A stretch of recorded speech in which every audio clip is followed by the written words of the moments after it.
it's Michael, your best friend. Can I come up? House, it's gonna make noise sometimes. Look for aliens, ghosts and cults and gateways to hell. What was that? Looking into other dimensions. Something. It is none of these things. We need to leave before they get here. What would convince you that I'm not crazy? Hello दोस्तों, स्वागत है आपका मेरे channel पर। और आज science fiction movie से थोड़ा हटके मैं एक साई-फाई हॉरर मूवी एक्सप्लेन करूंगा जिसका नाम है रेजोल्यूशन, जो कि साल 2012 में रिलीज हुई थी। दोस्तों, इस मूवी की कहानी कॉम्प्लिकेटेड होने के साथ साथ काफ़ी कंफ्यूजिंग है, जो बहुतों के समझ में नहीं आती कि इस मूवी में क्या हो रहा है, जिसे मैं पूरी तरह से कोशिश करूंगा एक्सप्लेन करने के लिए। दोस्तों, रेजोल्यूशन मूवी की एक सीक्वल है जिसका नाम है द एंडलेस, जो कि रेजोल्यूशन मूवी से कहीं ज़्यादा बेहतरीन है। दोस्तों, कहानी शुरू होती है माइक नाम के एक आदमी से, जो कि अपने लैपटॉप पर एक वीडियो प्ले करता है। वीडियो में उसका ही बेस्ट फ्रेंड क्रिस ड्रग्स के नशे में अजीब हरकतें करते हुए दिखाई देता है। अब वीडियो को पूरा देखने के बाद जैसे ही वो उस वीडियो को बंद करता है, उसके लैपटॉप पर एक डिजिटल मैप ओपन हो जाता है, जो कि उसके बेस्ट फ्रेंड क्रिस की लोकेशन को दिखा रहा होता है। जिसे देखने के बाद माइक को लगता है कि उसका बेस्ट फ्रेंड क्रिस किसी मुसीबत में है और उसी ने ये वीडियो और लोकेशन भेजा है ताकि वो उसकी मदद के लिए आ सके। जिसके बाद माइक क्रिस को घर वापस लाने की तय करता है, पर माइक की वाइफ जेनिफर उसे वहां जाने से रोकती है। पर माइक बोलता है कि मैं अपने बेस्ट फ्रेंड को इस तरह से अकेले नहीं छोड़ सकता हूं, और अगले ही दिन वो क्रिस के बताए लोकेशन पे पहुंच जाता है, इस बात से बेखबर कि वो किस बड़ी मुसीबत में फंसने वाला है।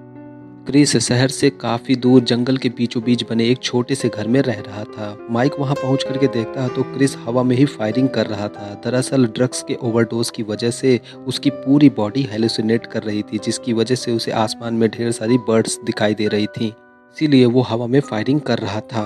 अभी माइक क्रिस से बोलता है कि मैं तुम्हारा बेस्ट फ्रेंड हूँ, और उसके बाद वो गोलियां चलाना बंद कर देता है। उसके बाद वो लोग घर के अंदर जाते हैं, जिसके बाद माइक क्रिस को बोलता है घर वापस आने के लिए, पर वो साफ मना कर देता है।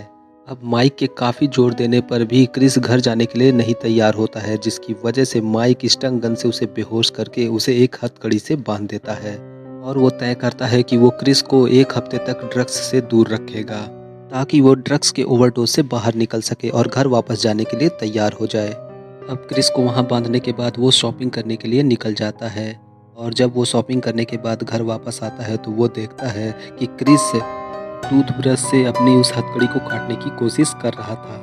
क्रिस काफ़ी कोशिश करता है माइक से कि वो उसे ड्रग्स दे दे, पर माइक उसे ये सब करने से मना कर देता है। तभी अचानक वहाँ पे माइक और बिली नाम के दो लोग आते हैं, और वो क्रिस से अपना ड्रग्स वापस लेने आए थे, पर माइक उन्हें घर में अंदर आने नहीं देता है। क्रिस बोलता है कि वो उनसे दुश्मनी ना करे, क्योंकि वो दोनों ड्रग्स के लिए कुछ भी कर सकते हैं। जिसके बाद माइक घर के आसपास की जगह देखने के लिए वहां से बाहर निकल जाता है। बाहर आने पर उसकी मुलाकात 3 नए लोगों से होती है, जो कि दिखने में काफ़ी अजीब होते हैं, जिनका नाम जस्टिन, एरन और डेविड होता है, और ये लोग किसी रहस्यमय सेलेस्टियल मसीहा की पूजा करते हैं। दोस्तों, आप इस सीन को अच्छी तरह याद रखें, क्योंकि यही सीन इस मूवी के अगले पार्ट द एंडलेस को कनेक्ट करता है। अब माइक जब घर में वापस आता है तो उसे घर में कुछ अजीब तरह के चित्र मिलते हैं, और तभी माइक और बिली वहाँ पे वापस आ जाते हैं क्रिस से अपना ड्रग्स वापस लेने के लिए। भी वहाँ पे चार्ल्स नाम का एक आदमी आता है, जिसे देख करके माइक और बिली वहाँ से तुरंत भाग जाते हैं। चार्ल्स वहाँ पहुँच करके बहुत ही अजीब बातें करता है कि ये घर उसकी प्रॉपर्टी है, और चार्ल्स उन दोनों को घर से बाहर निकलने की धमकी देता है। और माइक चार्ल्स को कुछ पैसे देकर 5 दिनों तक इस घर में रुकने के लिए उसे मना लेता है। और अब उसी रात जब माइक और क्रिस अपने घर में सो रहे थे, तभी कुछ आवाज़ों की वजह से माइक की नींद खुल जाती है, और जब उसकी नज़र खिड़कियों पे पड़ती है, कोई अजीब औरत उस खिड़की से उसे झांक रही थी, जिसे देख करके वो बहुत ही डर जाता है। अभी क्रिस माइक को बताता है कि यहाँ पर एक मेंटल असाइलम है, जहाँ से कई बार लोग भागकर आ जाते हैं, और शायद ये लड़की वहीं से आई होगी। और अब अगले दिन सुबह माइक को अपने ही घर में कुछ फिल्म फुटेज मिलती हैं, जिसे देखने के बाद उसे याद आता है क्रिस की भेजी हुई उस वीडियो के बारे में। और माइक क्रिस को बताता है कि वो उसकी वीडियो देखने के बाद यहाँ पर आया है, जो उसने उसे भेजी थी। और क्रिस बताता है कि उसने उसे कोई वीडियो नहीं भेजी। ये सुन करके माइक को काफ़ी अजीब लगता है। यानी फिल्म के शुरुआत में माइक ने जो वीडियो और मैप देखा वो उसे क्रिस ने नहीं भेजी थी। अब ये वीडियो किसने भेजी थी इसके बारे में हमें आगे पता चलेगा। और अब माइक क्रिस के घर की छानबीन करता है। छानबीन के दौरान उसे घर में एक बुक मिलती है जिसमें कुछ अजीब तरह की डरावनी स्टोरीज लिखी थी।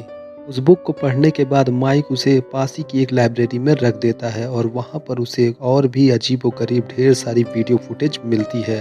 इसे देखने के बाद वो काफ़ी कंफ्यूज हो जाता है, पर माइक इन सभी बातों को इग्नोर कर देता है क्योंकि उसे ऐसा लगता है कि माइक और बिली उसके साथ मजाक कर रहे हैं ताकि वो डर के मारे उसका ड्रग्स वापस कर दें। और अब माइक को घर के आसपास और घर के अंदर अजीबोगरीब वीडियो फुटेज मिलती रहती है जिसे देख करके माइक काफ़ी ज़्यादा कंफ्यूज और डर जाता है क्योंकि उसे ये सब कुछ समझ में नहीं आता है कि ये वीडियो फुटेज आखिर आ कहाँ से रहे हैं। इतना कम नहीं था कि उसे अपने ही घर की दीवारों पर कुछ अजीब तरह के डरावने चित्र बने हुए मिलते हैं। इतना ही नहीं बल्कि क्रिस की नाइफ जिसे उसने काफ़ी समय पहले खो दिया था वो नाइफ उसे घर में पड़ी हुई मिलती है। दोस्तों दीवार पे बने वो चित्र देखने के बाद माइक को कुछ याद आता है क्योंकि ऐसे ही चित्र उसने घर के बाहर बने केव पर भी देखा था। और अब माइक क्रिस से इस जगह के बारे में पूरी जानकारी लेता है, पर क्रिस कहता है कि तुम्हें ये सब नहीं जानना चाहिए और तुम्हें यहाँ से चले जाना चाहिए। बहुत जोर देने पर क्रिस माइक को बताता है कुछ फ्रेंच स्टूडेंट इस जगह को अपने एक्सपेरिमेंट के लिए यूज़ कर रहे थे तो शायद उन्होंने ही ये चित्र बनाए होंगे।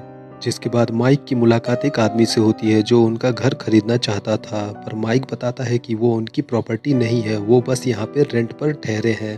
और अब किसी क्लू के खोज में अपने लैपटॉप पर आए उस वीडियो को चेक करने की सोचता है और जब वो लैपटॉप खोल करके उस वीडियो को देखता है तो अनजान कारण से वो वीडियो बदला हुआ मिलता है और उस वीडियो की जगह पर जिसमें क्रिस और माइक के बिताए हुए कुछ करंट समय की छोटी सी क्लिप होती है। इसी बीच माइक और बिली वापस आते हैं और क्रिस से ड्रग्स न मिलने के गुस्से में वो उसके पालतू डॉग सैरा की जान ले लेते हैं। और अब क्रिस सैरा की मौत पे इतना दुखी होता है कि उसे सुसाइड करने के ख्याल आने लगते हैं। अब माइक सैरा को बरी करता है और उसे उसके कॉलर पर एक एड्रेस मिलता है क्योंकि सैरा क्रिस की डॉग नहीं थी बल्कि वो भटक करके यहाँ पे क्रिस के पास आ गई थी। अब माइक उस एड्रेस पे पहुँचता है। वहाँ पर उसकी मुलाकात आर्कियोलॉजिस्ट प्रोफेसर बायरन से होती है जो इस जगह पर पिछले 30 सालों से एक ट्रेलर में रह रहा था। माइक बायरन को उसके डॉग के मरने की खबर देता है और उसके बाद उन दोनों में काफ़ी सारी बातें होती हैं।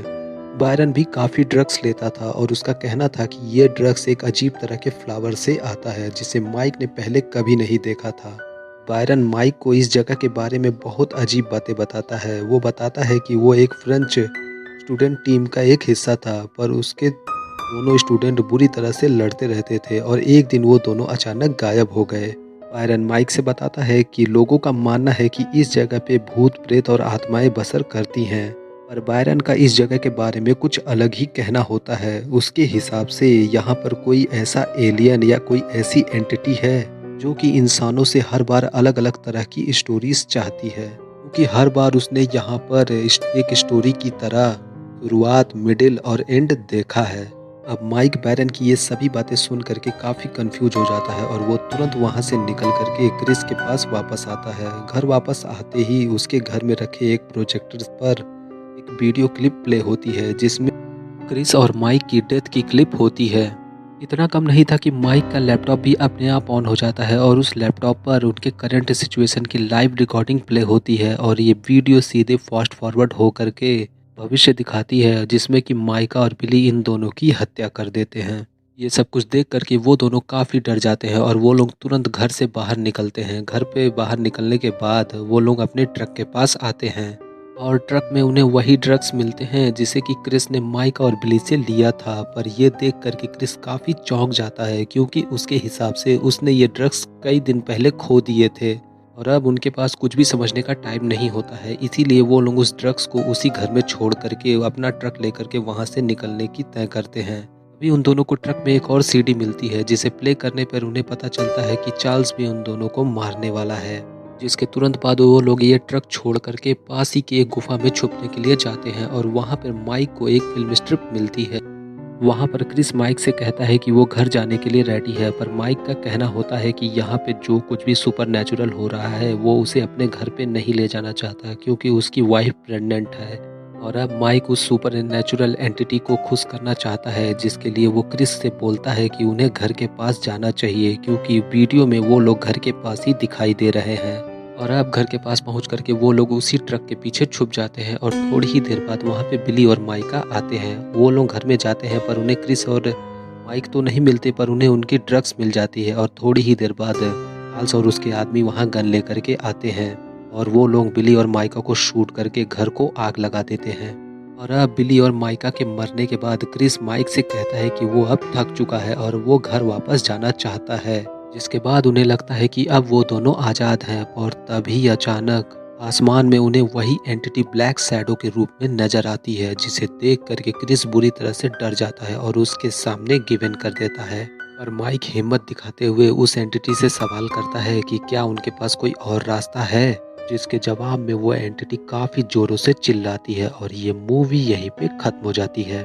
दोस्तों, मूवी का प्लॉट काफ़ी कंफ्यूजिंग है क्योंकि पूरी फिल्म ख़त्म होने के बाद भी हमें नहीं पता चलता कि इस मूवी में एग्जैक्टली क्या हो रहा है। और फिल्म के आखिर में दिखा वो ब्लैक शैडो कोई एलियन है या कोई सुपर नेचुरल एंटिटी के बारे में भी मूवी में कुछ भी नहीं दिखाया गया है।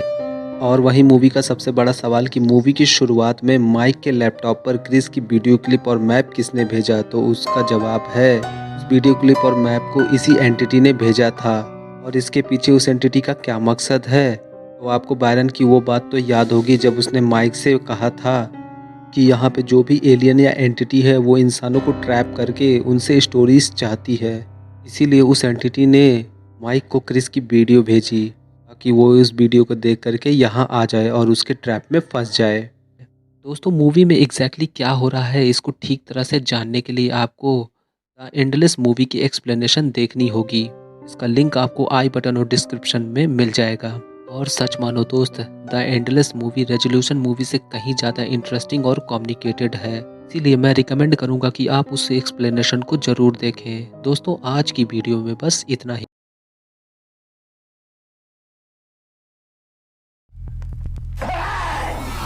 वीडियो अच्छा लगे तो वीडियो को लाइक और शेयर जरूर करें और आने वाली वीडियोस की नोटिफिकेशन पाने के लिए हमारे चैनल को जरूर सब्सक्राइब करें। मिलूंगा आपसे अगली वीडियो में, तब तक के लिए गुड लक।